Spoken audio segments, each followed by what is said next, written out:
À La Réunion, l'intelligence artificielle n'est pas qu'une idée futuriste. Elle s'invite dans nos entreprises, transforme nos façons de travailler et soulève des questions essentielles. Entre fascination et préoccupation, comment cette révolution technologique façonne-t-elle notre quotidien et nos perspectives ? Explorons ensemble les réponses et enjeux concrets de l'IA pour le monde du travail dans cette causerie de la QVCT avec le docteur Jean-Noël Amato, psychologue du travail à l'ARACT Réunion.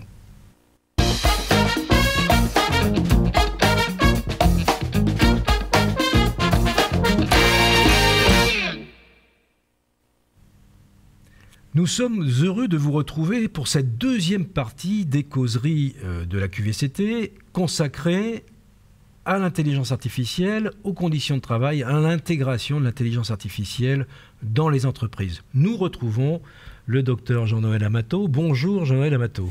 Bonjour, merci pour cette nouvelle invitation. Donc là aujourd'hui, oui, nous allons reparler donc, de l'intelligence artificielle, plus particulièrement à La Réunion. Alors là, on s'intéresse, la première partie était un peu plus générale, mais là, on va vraiment s'intéresser à La Réunion. Oui, à La Réunion, on a interrogé des habitants de La Réunion, des salariés de La Réunion, des dirigeants d'entreprises également. Donc là, on va vraiment faire un focus sur le territoire. Alors, il est vrai que vous êtes vous-même représentant du ministère du Travail pour cette thématique de l'amélioration des conditions de travail et de la qualité de vie au travail dans les entreprises, dans les organisations en général, à travers l'ARACT. Et donc, c'est dans le cadre de ce partenariat avec l'Université de La Réunion que nous réalisons ces causeries. Nous avons abordé de nombreux sujets, mais la question de l'intelligence artificielle surgit depuis 2 années de façon extrêmement prenante dans les entreprises, beaucoup de questionnements, beaucoup d'opportunités ressenties, mais également certaines inquiétudes, aussi peut-être du stress de temps en temps aussi. Alors, qu'est-ce que vous avez adopté l'IA dans l'économie locale de La Réunion? Il y a des objectifs qui sont fixés. Qu'est-ce que vous avez pu constater? C'est ça. Alors, donc là, c'est sur 2024 hein, principalement. Alors ça, c'est le grand objectif. Hein, adopter l'IA dans l'économie locale de La Réunion. Objectif 2030, hein, donc dans 5 ans, il faut qu'on l'ait adopté. D'accord. Clairement, aujourd'hui, c'est le virage à prendre sur 2025. Il va falloir adopter l'IA. Il y a des entreprises de prestations de services qui commencent à émerger. On en a rencontré une dernièrement qui a un service qui est plutôt intéressant. En gros, c'est vous prenez un abonnement à ce service-là et derrière eux ont été recherchées différentes intelligences artificielles. Et donc, vous avez différents petits onglets sur OK, je souhaite faire un post LinkedIn. Vous notez votre petit prompt et du coup, ce service va venir aller interroger donc Claude, ChatGPT, Gemini, plein d'intelligence artificielle générative et du coup, va essayer de vous faire le meilleur post possible. Voilà. Et donc, elle peut le faire aussi sur, alors un peu moins bien malheureusement, sur résumé des documents, mais on pourrait lui mettre des PDF, il serait en mesure de... Alors, c'est un service qui est proposé en ligne par une entreprise de La Réunion. Donc, c'est une start-up réunionnaise. Oui. D'accord, très bien. Donc, La Réunion est aussi engagée au niveau de l'innovation, des start-up, de la technopole, l'ensemble de l'innovation et de la technologie, la high-tech réunionnaise, on va dire. C'est ça, oui. On est vraiment au cœur du système. Hein. Donc là, je vous disais aussi précédemment, voilà, il y a eu quoi l'IA fait avec Luc Julia, il y a eu plusieurs conférences de grands experts, le lancement du Tour de France de l'IA, ça a été fait à La Réunion. Avec la dette, c'est la CGSS, hein, donc on a publié l'IA, quoi ça il est, avec vraiment 10 réponses sur qu'est-ce que l'intelligence artificielle. Décembre 2024, il y a le COMEX 40 du MEDEF qui a publié IA, lettre du front. Alors, voilà, le COMEX 40, qu'est-ce que c'est que le COMEX 40? Alors, c'est 40 chefs d'entreprise de moins de 45 ans qui représentent tous les secteurs possibles de l'économie réunionnaise. Voilà. D'accord. Et du coup, ils se sont réunis et ils ont édité ce rapport, l'IA, lettre du front. qui est vraiment un rapport à lire et à prendre connaissance. Hein. Donc, je vais rapidement revenir sur le plan de cette note. Hein. Donc, le premier point, c'est démystifier la peur de l'IA pour l'emploi. Globalement, voilà, le message envoyé, c'est ça ne va pas vous remplacer. Ça va même vous tirer vers le haut. C'était donc Luc Julia hein, dans Quoi l'IA fait, qui a démontré, en fait, mis en évidence que finalement, plus on va utiliser l'IA, plus elle va nous solliciter, donc solliciter aussi nos capacités intellectuelles, donc on va progresser en même temps que l'IA. Normalement, ça devrait être un dispositif qui devrait nous tirer vers le haut. Mais pour nous tirer vers le haut, clairement, il faut quand même l'utiliser. Et les premières utilisations vont pas nous tirer vers le haut. Moi, les premières interactions que j'ai eues avec les IA, c'était bien en peine. Et je me disais, mais elle ne comprend rien.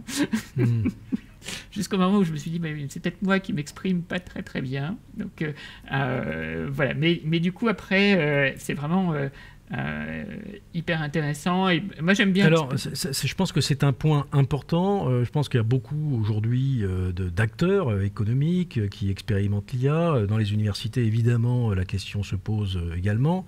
Et c'est la question de l'expérience. L'expérience de l'usage de ces nouvelles applications. C'est quand même nouveau pour beaucoup d'entre nous. Ça peut être dans certains cas extrêmement interrogatif, c'est-à-dire que quelquefois c'est bluffant, mais quelquefois on se rend compte qu'il peut y avoir, vous avez parlé d'hallucination, oui. Il y a des réponses quelquefois qui peuvent être pour certaines tronquées par rapport à des ressources ou des corpus qui sont proposés, qui ne sont pas cités de façon exhaustive.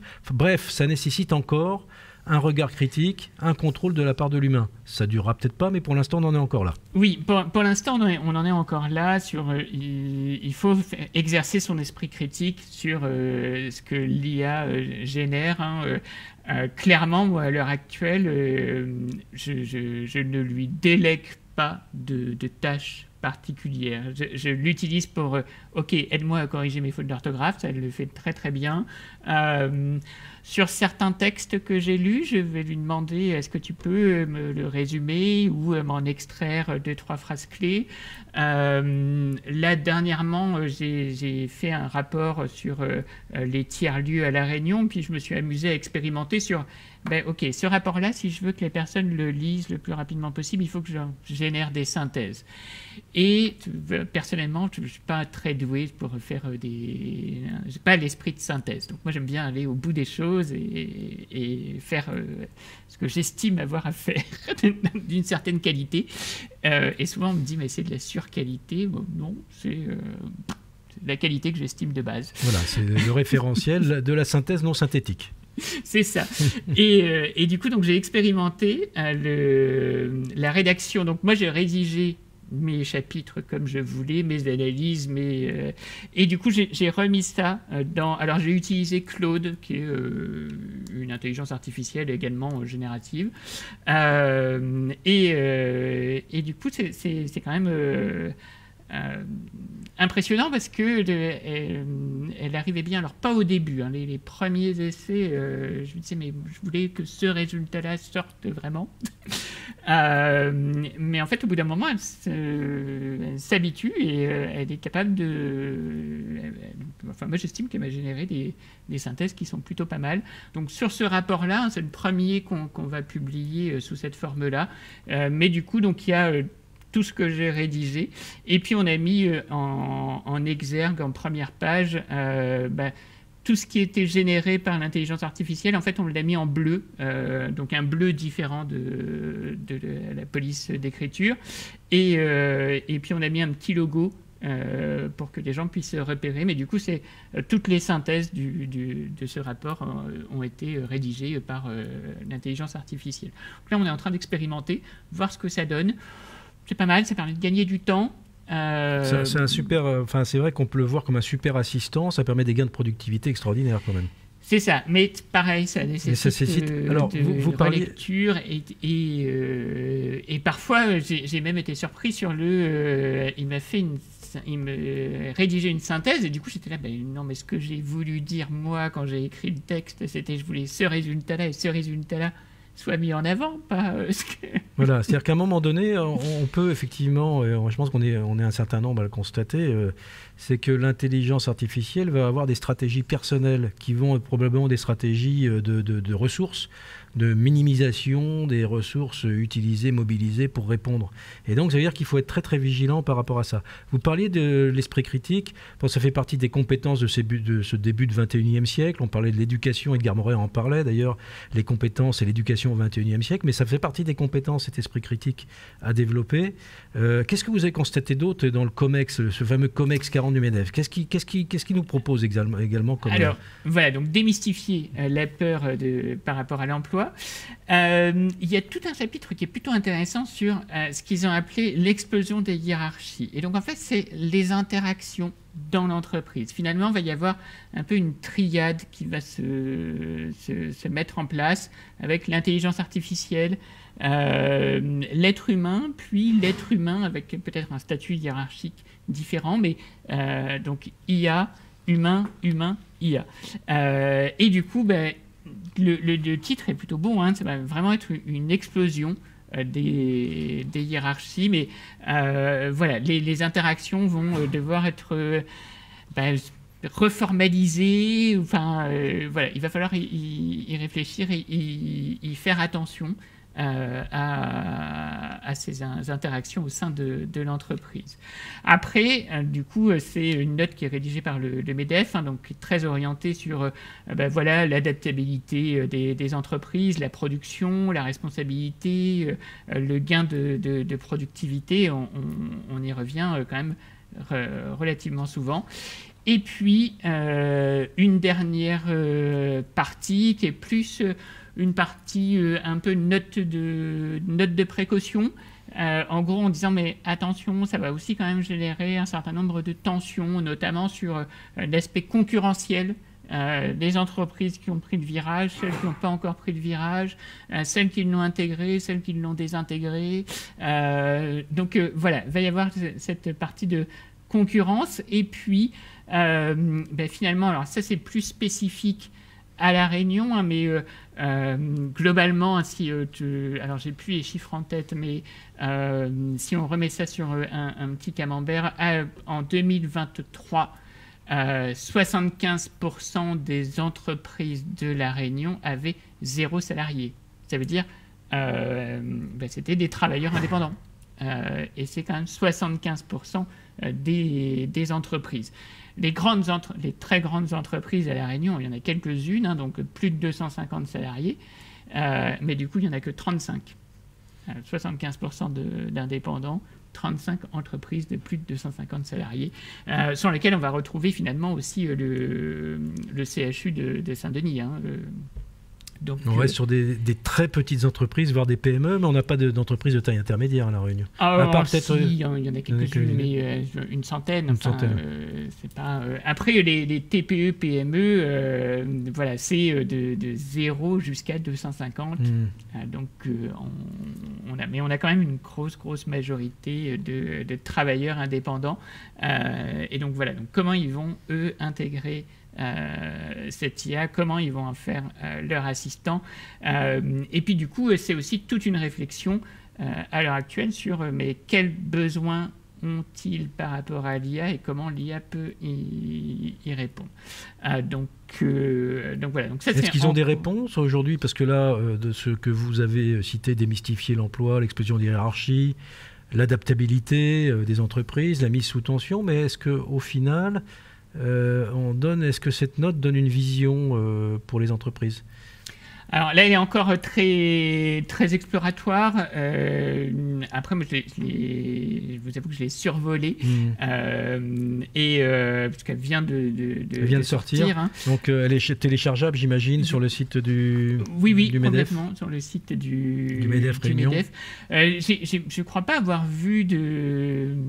Alors, Pour l'instant, ça c'est la première note. Hein. Il est prévu d'en avoir d'autres. Parce que là, quand on a rencontré le COMEX 40 et le MEDEF dernièrement, ils étaient aussi à dire, OK, là, on a besoin d'avoir un peu un état des lieux. Donc, ils ont sorti lettre du front. Et puis, quelle réflexion on peut avoir, vers quoi on va s'orienter. Voilà, donc nous, on leur a dit, ouais, mais n'oubliez pas quand même les travailleurs indépendants, surtout à La Réunion, c'est une majorité des salariés. Donc, voilà, réfléchissez-y. On peut vous accompagner dessus, mais il faut que vous passiez un peu à l'acte. Donc là, c'est plutôt exploratoire quand même. Enfin, c'est plus un état des lieux de là où on en est en 2024 sur l'IA, lettre du front, avec quelques points de vigilance à conserver, et puis en même temps dire OK, maintenant vers quoi on va aller. Alors, lettre du front, c'est assez symbolique comme choix de titre, l'IA, lettre du front, donc on est au front par rapport à cette question de l'IA. On a effectivement, ça peut être aussi pour La Réunion l'occasion d'avoir un développement autour de ces high-tech, de ces nouvelles ces technologies, de très haute technologie numérique, et bien de développer de la valeur et puis de l'économie, avoir une économie qui soit florissante autour de ces questions-là. Donc ça suppose d'interroger la question de la formation aussi régionalement, d'avoir une synergie aussi avec les politiques régionales. Donc l'Université de La Réunion, bien évidemment, est tout à fait attentive à ces questions-là et se pose ces questions-là de façon massive. Donc on verra effectivement faire en sorte d'accompagner ce développement autour de l'IA et de l'entreprise. Donc vous avez organisé une semaine toujours autour de la question de la qualité de vie et des conditions de travail, qui est votre cœur de préoccupation avec la direction de l'emploi, du travail et la CGSS. Vous avez animé un atelier. Donc il en est sorti ce guide l'IA, on en a déjà parlé. Quoi ça, il est 2024. Est-ce qu'on pourrait revenir dessus et sur les questions notamment qui se sont posées à cette occasion? C'est ça. Alors, l'IA, quoi ça il est, on le montre à la caméra, voilà, on l'a déjà vu. Voilà, il sera téléchargeable dans quelques jours sur le site de l'ARAC de Réunion. Alors, pour le moment, c'est un peu comme le COMEX 40, hein, le Note du front. C'est un ouvrage qui est plutôt généraliste, qui va porter sur 10 réponses qui vont de l'IA, de quoi s'agit-il, quelles sont les définitions qu'on a de l'IA. Hein. Et donc, on est allé rechercher vraiment toutes les définitions qui existaient. Hein. Donc, il y a une définition qui a été donnée par le Conseil de l'Europe, mais l'INRS, hein, l'Institut national de recherche et de sécurité, a aussi donné une définition de l'intelligence artificielle, l'INSERM également. Donc, voilà, on a été recensé toutes les définitions. On a aussi quelques chapitres sur les enjeux associés à l'IA, hein, notamment l'enjeu éthique de l'IA. Le chapitre qui a le mieux marché, enfin en tout cas sur lequel j'ai beaucoup d'échanges avec les gens, c'est l'IA peut-elle être prédictive? Et surtout, ce qui les fait marrer, c'est que j'ai rédigé un petit chapitre sur OK, mais est-ce qu'on pourrait gagner au loto? Parce que finalement, le loto, c'est aussi du big data. S'il suffirait de mettre l'ensemble des combinaisons sorties, on le met dans la machine, on mouline un petit peu, et hop là, il devrait nous sortir le résultat le plus probable. Alors, en soi, théoriquement, ça pourrait fonctionner, mais en pratique, ça ne fonctionne pas. Hein. On n'aura pas les résultats du loto. Malheureusement. Il y a un facteur qu'on n'arrive pas à délimiter, c'est ce qu'on appelle l'entropie, c'est le hasard, en fait, le chaos qui est généré lorsqu'on remue les boules. Et du coup, ça, on ne peut pas le modéliser. Enfin, on a quelques modèles mathématiques. On a du mal à le modéliser. Donc, mais voilà, donc pour le moment, on en est loin. Après, du coup, donc, les principaux domaines d'application de l'intelligence artificielle, hein, ça, je vous les ai présentés la dernière fois. Donc, on a vraiment essayé de balayer au maximum. Alors, on revient quand même souvent sur les défis éthiques et sociétaux qui sont liés au développement de l'intelligence artificielle. Je le répète encore une fois, mais pour moi, il n'y a pas à l'heure actuelle de contraintes législatives au développement de l'intelligence artificielle. On peut être créatif. La seule contrainte législative, ce serait l'IA Act. Mais l'IA Act, pareil, c'est vraiment dans un souci de transparence. Ça ne vous empêche pas d'être créatif ou de développer votre intelligence artificielle. Ça va juste venir vous dire, OK, si vous la développez dans tel ou tel sens, dites-nous simplement comment vous utilisez les données, quelles sources vous avez été utilisées. Et voilà, donc c'est pas une contrainte à la créativité. C'est déclaratif en fait, il faut faire une déclaration. Et en plus, ça reste du déclaratif. À l'heure actuelle, c'est un petit questionnaire qu'on télécharge. C'est ça, qu'on fournit et qu'on remplit et qu'on envoie, d'accord. Alors au moins, ça le mérite tout de même si on le lit très rapidement, voilà, on peut quand même se poser quelques questions en disant oui, tiens, j'ai développé mon truc, mais est-ce que je peux faire ça, est-ce que je peux faire ça, bon. Voilà, donc au moins ça a le mérite d'exister. Et d'ailleurs, c'est sur la 10e question, c'est quelles sont les initiatives politiques et réglementaires pour encadrer le développement et l'utilisation de l'intelligence artificielle. À l'heure actuelle, l'encadrement du développement, ça, vous pouvez... Oui, parce que plutôt que réglementaire, au départ, avant de penser à la réglementation, c'est la question éthique qui se pose. Alors, il y a beaucoup... Parce qu'on voit à quel point on va pouvoir intervenir très très loin, puisqu'on va pouvoir intervenir au niveau d'un génome, par exemple.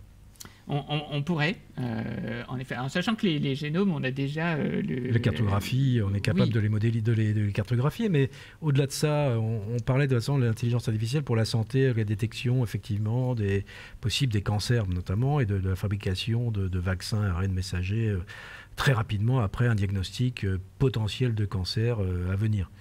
Bon, ça, c'est quand même des choses qui vont intervenir avec l'aide de l'intelligence artificielle pour chacun d'entre nous, de façon très très individualisée. Là, la question des données personnelles, la question de tout ça va se poser. Alors, en médecine, ça s'est toujours posé. En médecine.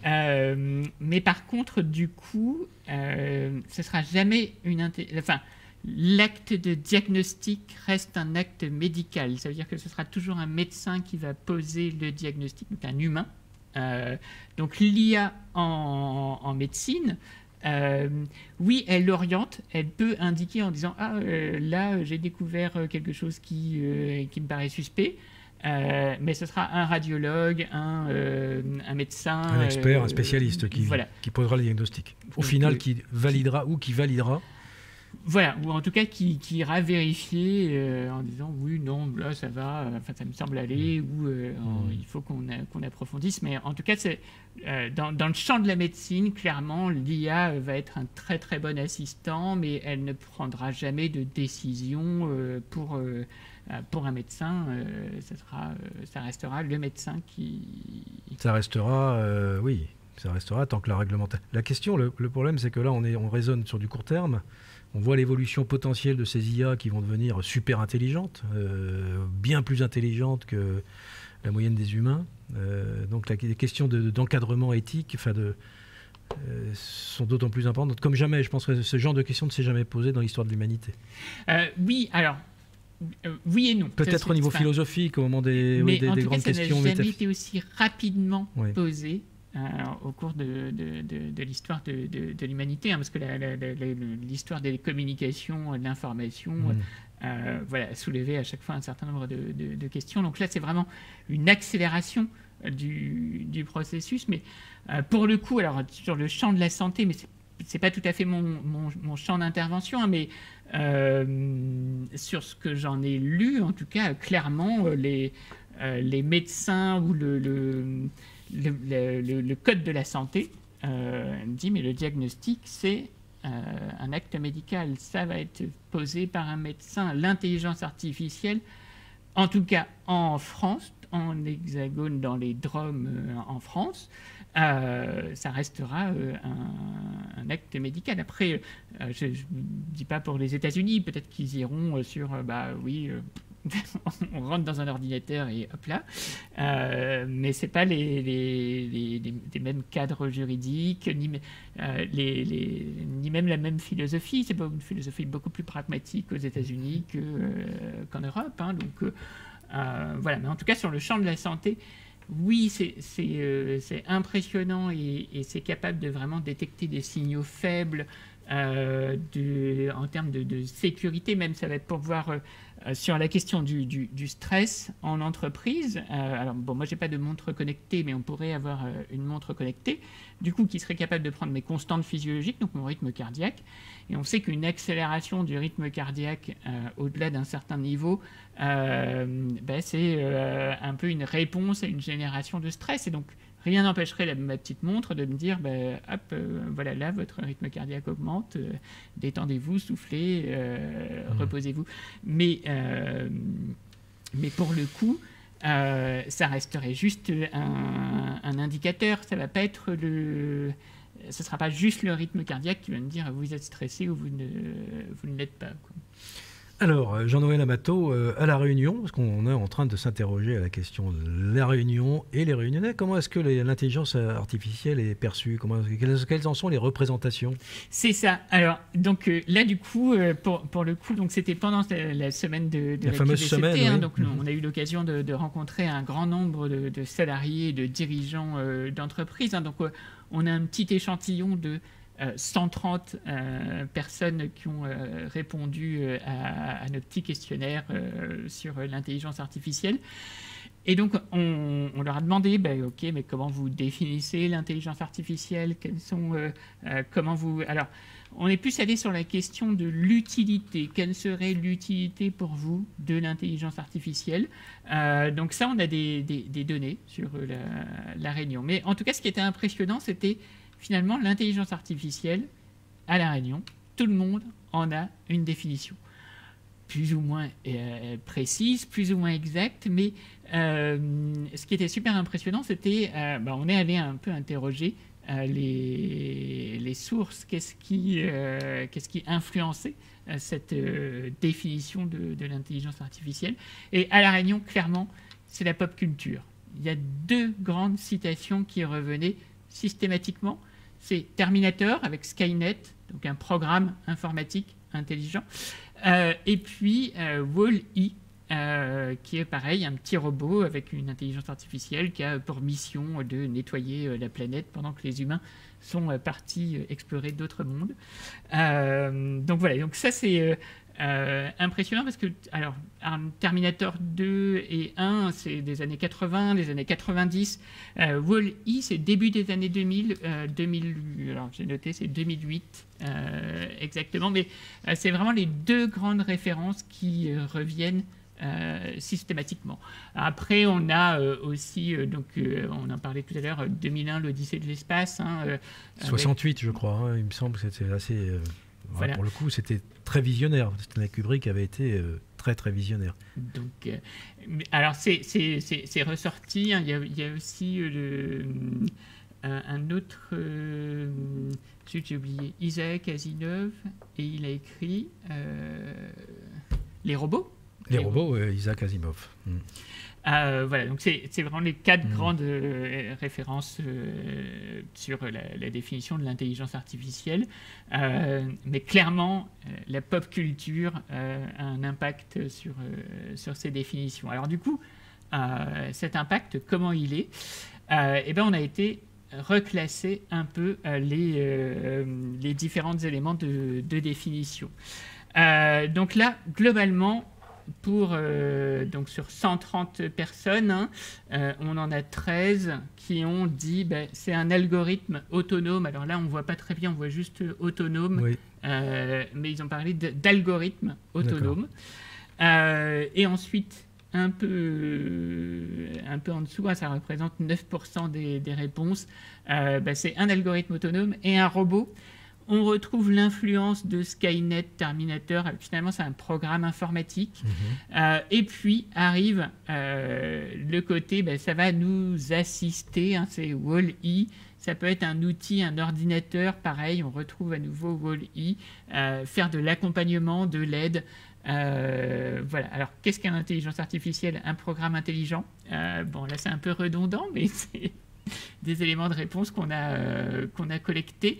Et puis, on a un petit panel de 3 personnes qui nous ont dit l'intelligence artificielle pour le moment, c'est ChatGPT. Et alors du coup, j'aurais dû poser la question, je l'ai juste posée verbalement, mais du coup, je vous la repose, que ChatGPT, est-ce que vous savez ce que signifie le G, le P et le T de ChatGPT? G, le P et le T, non. Vous pourriez peut-être me l'expliquer? Ah oui. Alors, GPT, c'est génération de texte préprogrammé. D'accord. Donc on est vraiment sur un outil de génération de texte, en fait. Mais c'est vrai que ça va au-delà, mais c'est-à-dire qu'on a OpenAI aujourd'hui qui intègre d'autres fonctionnalités et d'autres applications, en fait, en réalité, qui permettent de générer des images. Mais en fait, ce sont des applications tierces. C'est ça, mais le départ, c'était vraiment générer du texte préprogrammé sur des relations statistiques. Donc voilà, mais en tout cas, le fameux GPT de ChatGPT, finalement, c'est une génération statistique de texte, en fait, au départ. C'est ça, mais basé sur des apprentissages statistiques, en fait. C'est ça. Mais du coup, il y a zéro... Enfin, j'ai jamais rencontré de personne qui était capable de me dire le GPT, à quoi ça correspondait. Là, sur les 130 personnes qu'on a rencontrées, à chaque fois, on avait... C'était ah oui, ça a une signification. N'hésitez pas...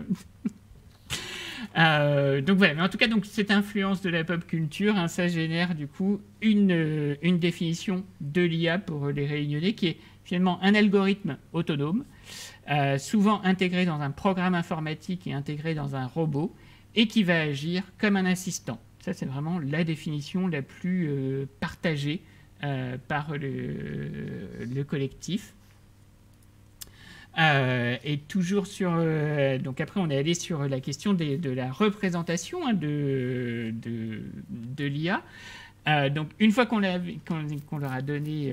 qu'on a collecté leur définition, on leur a redonné du coup les définitions officielles, donc soit l'intelligence artificielle limitée à des tâches ou des programmes bien spécifiques. ChatGPT, c'est une intelligence artificielle limitée, elle ne fait que générer du texte. Alors maintenant, elle progresse de plus en plus, elle génère beaucoup de choses, mais ça reste une intelligence générative.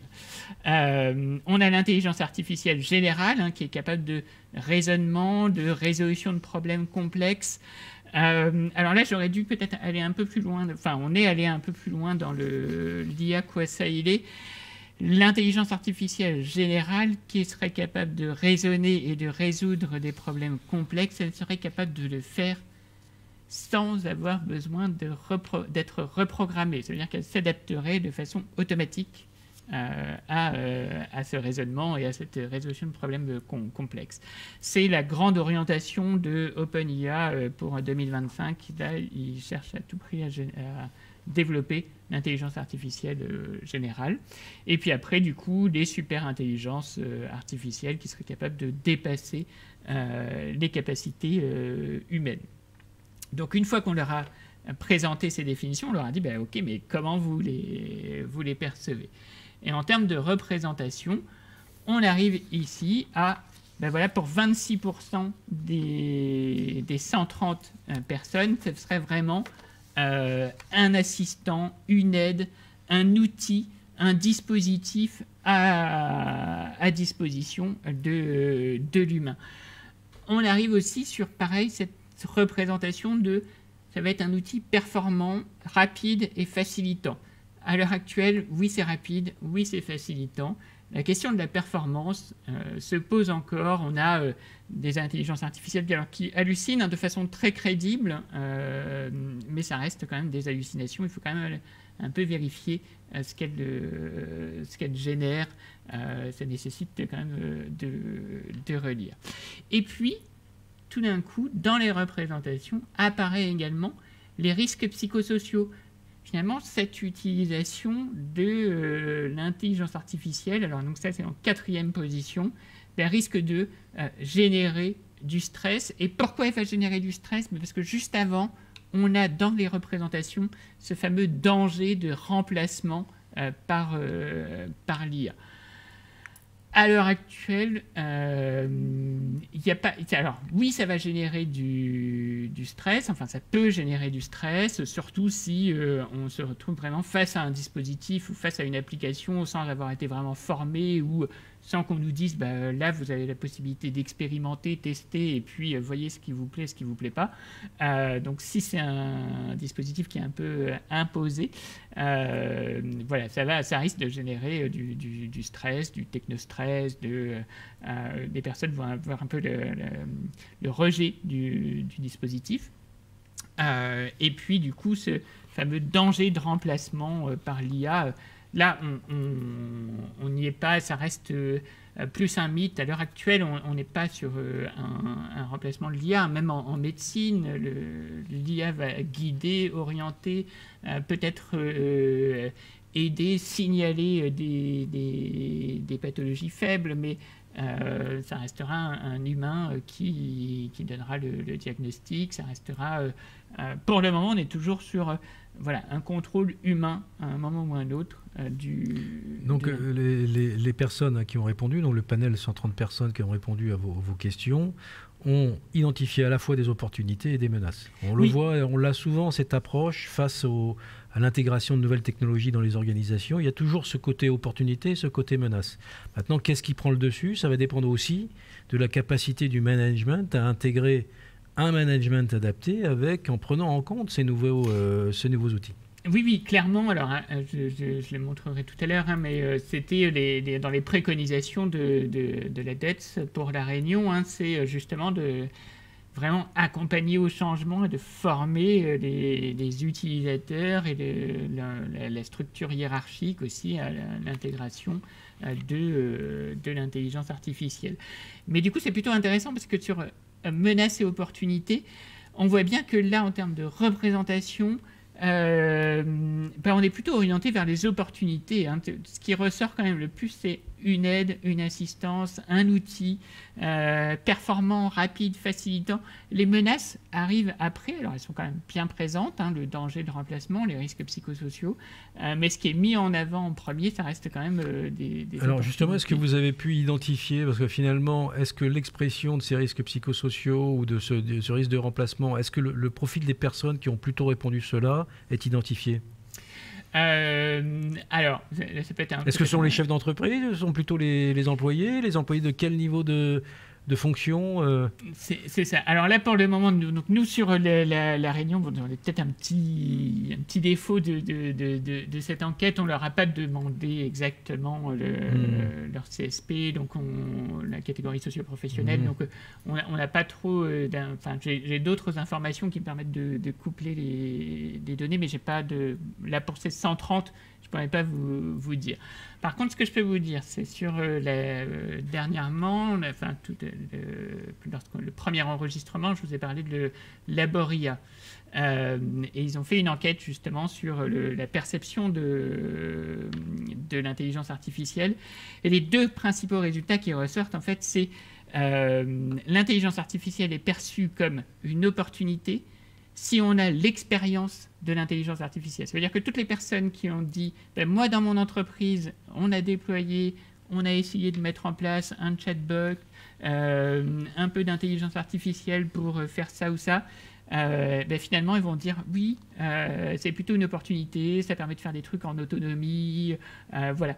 Et en fait, les personnes qui vont axer sur les menaces, d'abord, IA dit finalement, c'est les personnes qui n'ont pas d'expérience de l'intelligence artificielle. Donc, ils n'ont pas déployé d'intelligence artificielle dans leur entreprise et donc perçoivent pour le moment plutôt le système comme ça va être déshumanisant, ça risque de nous remplacer, on ne sait pas trop ce que ça fait, mais voilà. Donc, l'opportunité menace est plutôt liée à vraiment l'expérience qu'on a. Ils n'ont pas pu expérimenter, donc a priori, ils le perçoivent plutôt comme une menace. Donc d'où l'expérience, l'intérêt de l'accompagnement dans les entreprises, un accompagnement de façon intensive, c'est-à-dire que là ça va très très vite, donc ça veut dire qu'il faut des plans de formation, des plans d'accompagnement, d'expérimentation qui soient le plus adaptés possible. Alors vous avez, donc comment se déroule donc ce déploiement de l'IA dans les entreprises à La Réunion? Vous avez travaillé aussi sur ces sujets-là? C'est ça. Alors là, donc là, c'est plus la dette qui a travaillé sur ces sujets-là. Très rapidement, je reviens sur la façon dont c'est organisé.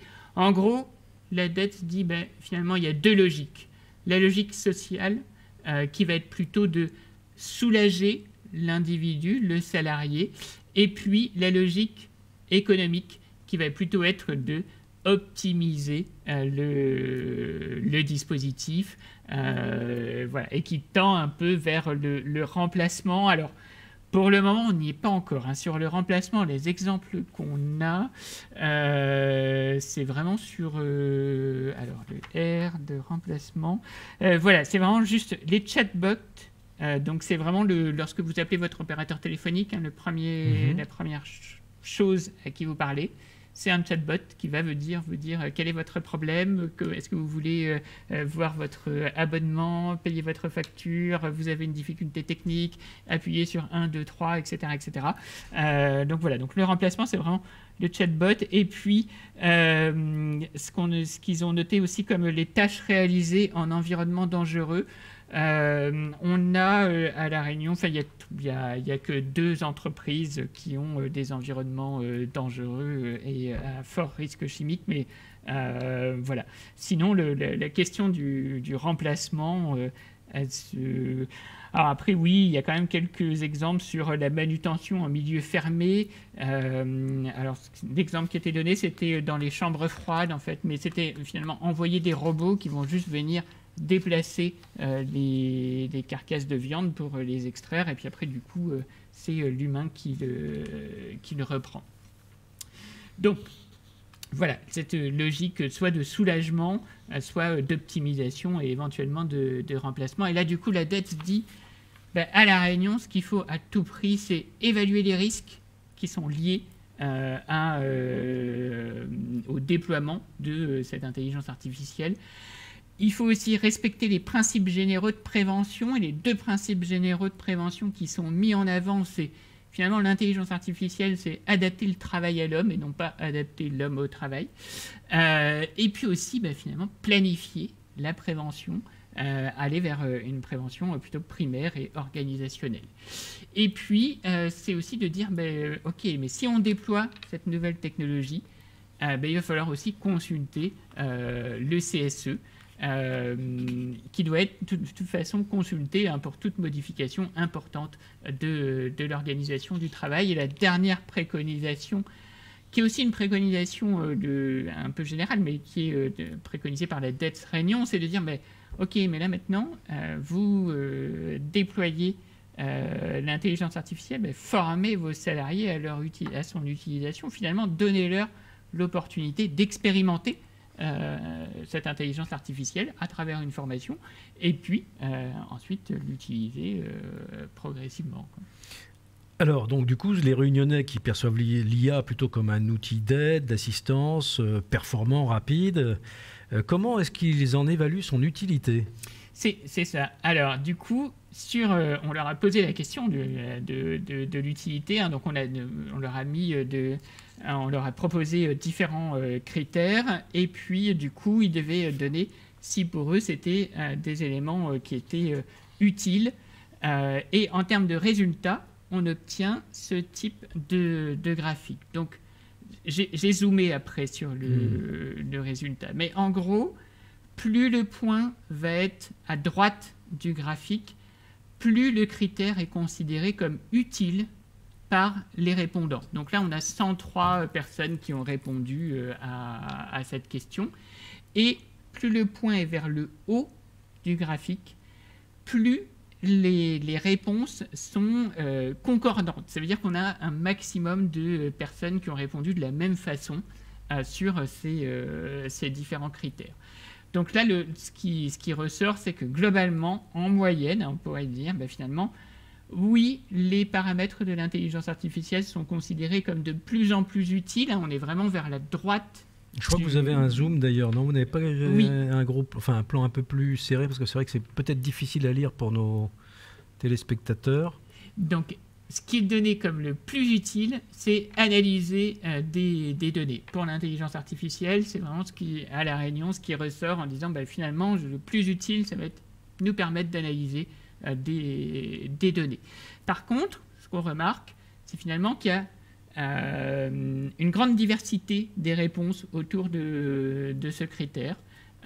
Il est vraiment vers le bas du graphique. Hein, donc, oui, c'est utile, mais avec une diversité, une divergence de réponses.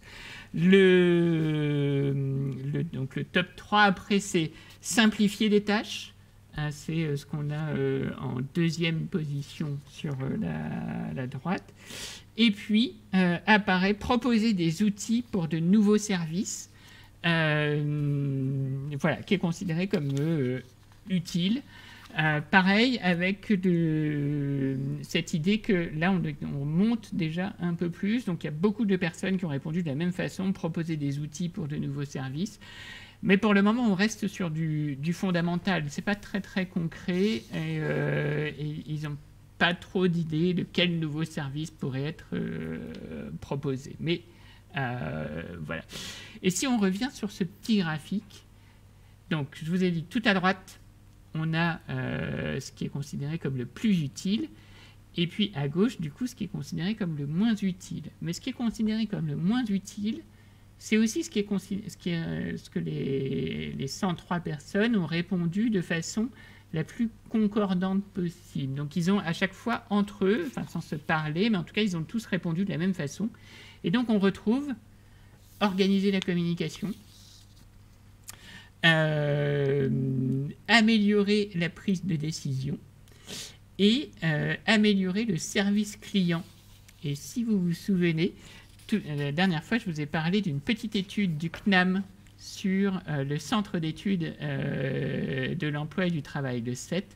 Et du coup, le top 3 des secteurs où il y a eu le plus d'accords signés, d'accords d'entreprise signés sur l'introduction de l'intelligence artificielle, c'était en 1, l'information et la communication.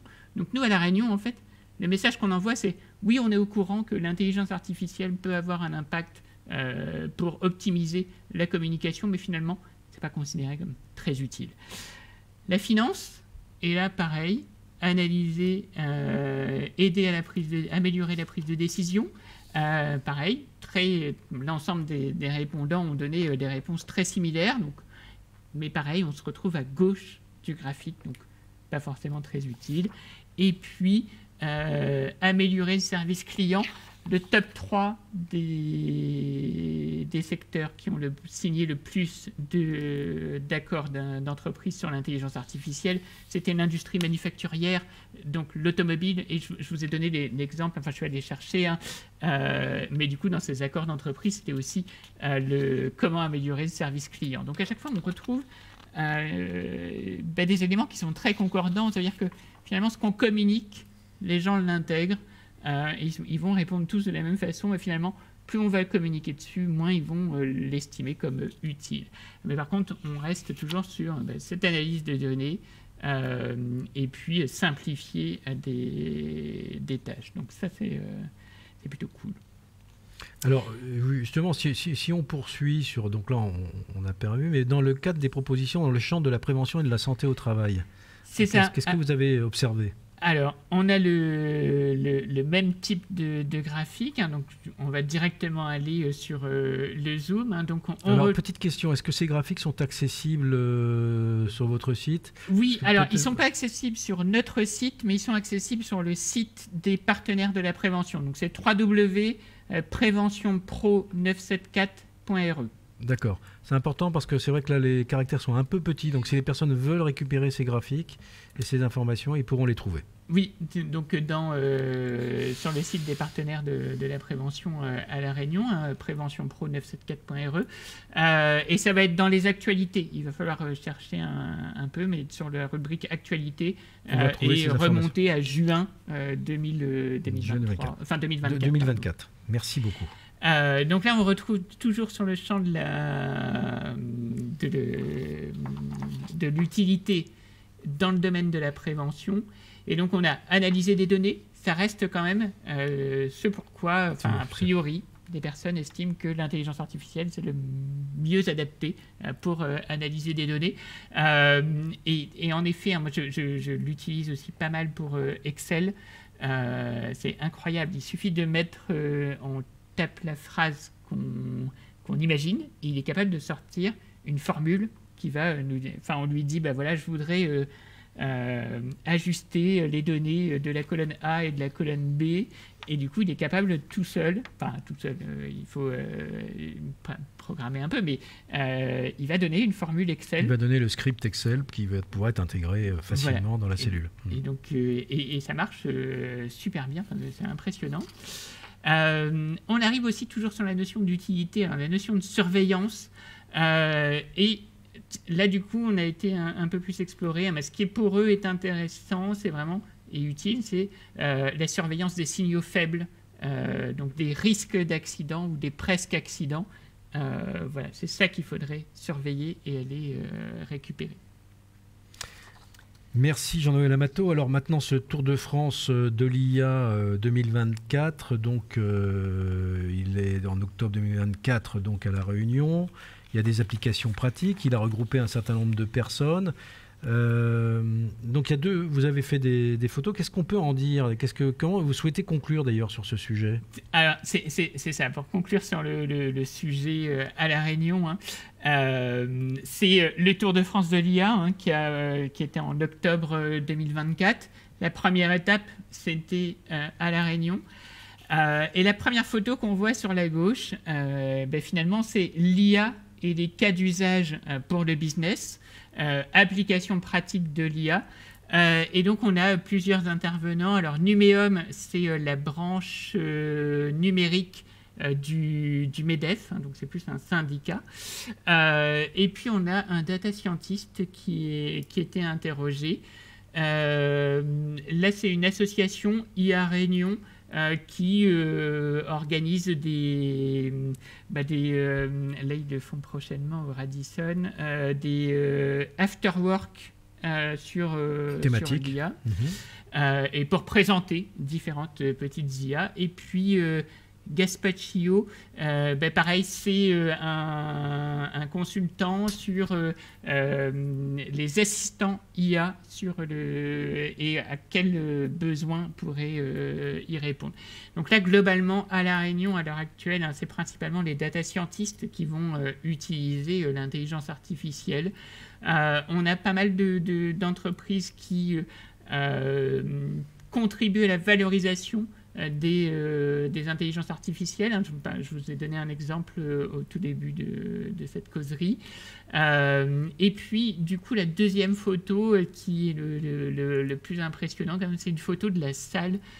Elle était vraiment blindée. Il y a eu un succès phénoménal de ce premier tour, cette première étape du Tour de France de l'IA qui qui va se terminer en février 2025. Donc là, bientôt, va être publié également un petit rapport sur ce que ça a donné, ces différentes étapes. Parce que là, la première étape, c'était à La Réunion, mais après, il y a eu dans toutes les régions, l'Occitanie, la Normandie. Voilà, c'était le début de ce fameux Tour de France de l'IA, organisé donc par les organisations professionnelles, le MEDEF en particulier. Donc qui a fait ça le comble, d'où l'intérêt, on peut constater un intérêt plus que croissant, grandissant pour cette question de l'intelligence artificielle. Merci beaucoup Jean-Noël Amato d'avoir pris ce temps pour venir nous expliquer tout cela. Je pense que beaucoup d'entre nous, beaucoup de chefs d'entreprise, beaucoup d'acteurs économiques s'interrogent sur ces questions. Et nous, dans le domaine de l'éducation, de l'enseignement, bien sûr, l'enseignement supérieur, nous avons notre part aussi à accomplir sur le sujet pour accompagner l'évolution de la société avec ces intelligences artificielles et bien évidemment avec les questions éthiques qui sont associées. En tous les cas, à très bientôt pour de prochaines causeries. Oui, merci beaucoup. En tout cas, merci pour cette opportunité de pouvoir m'exprimer sur l'intelligence artificielle, parce que c'est vraiment un sujet qui me passionne. Enfin, moi, j'aime beaucoup ça. Ça me fait beaucoup rire. Après, je suis peut-être trop optimiste par rapport à l'intelligence artificielle, mais je pense qu'il y a vraiment quelque chose à faire. Voilà, nous resterons de toute façon plus que vigilants et peut-être même organiserons d'autres causeries très rapidement parce que les choses évoluent tellement rapidement qu'on sera peut-être amené à se revoir dans les 6 mois ou l'année prochaine sur cette thématique. En tous les cas, à très bientôt, Jean-Noël Amato. Merci beaucoup. Merci à toutes et tous. N'oubliez pas qu'également l'ensemble de ces causeries sont disponibles en podcast sur Spotify, sur Apple Podcast. Et puis à très bientôt pour d'autres sujets.